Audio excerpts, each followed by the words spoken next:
ആ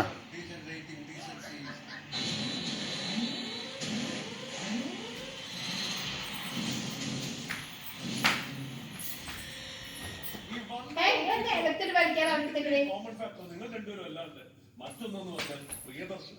അതെ, ഇവിടെ ഇപ്പം ഈ മുകേഷിനെ ഉപയോഗിക്കുന്ന വാക്ക് ഈ സീൻ കണ്ടപ്പോ ഫ്രഷ്നസ് എന്നുള്ള വാക്കാണ്. അതെന്താന്ന് വെച്ചാല് പ്രിയ സാറിന്റെയൊക്കെ പടങ്ങളിലെ വീട്ടിൽ കഥാപാത്രങ്ങൾ ആ സമയത്തൊക്കെ പറഞ്ഞ പ്രത്യേകിച്ചും ലാലേട്ടൻ ചെയ്ത കഥാപാത്രങ്ങൾ എന്ന് പറഞ്ഞാൽ ആ സമയത്തെയും ഇന്നത്തെയും എല്ലാം മലയാളി ചെറുപ്പക്കാരുടെ നേരെ പിടിച്ചൊരു കണ്ണാടിയാണ്.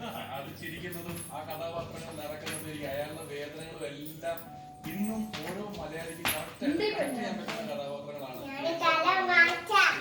അതുകൊണ്ട് തന്നെയാണ് ലാലിന്റെ അടുത്ത് എന്റെ അടുത്തും ഒക്കെ ഒരുപാട് ആൾക്കാർ കാണും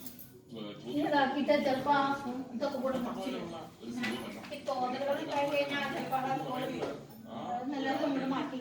മലയാളികളുടെ ഇടയിലുണ്ട്.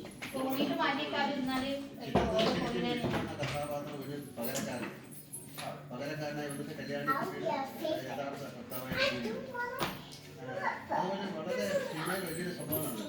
ഒരു പകരക്കാരൻ ഒരാൾ ഒരു ഗായകൻ പാടാനിരുന്നതിന് പകരം ഒരു പകരക്കാരൻ പാടി.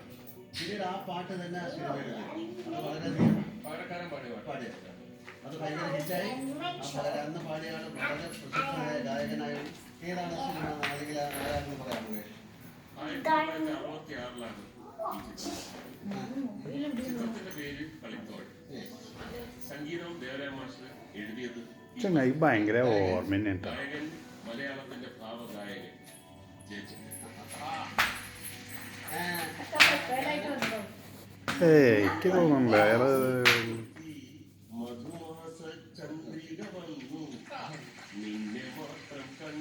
നിന്നെ മാത്രം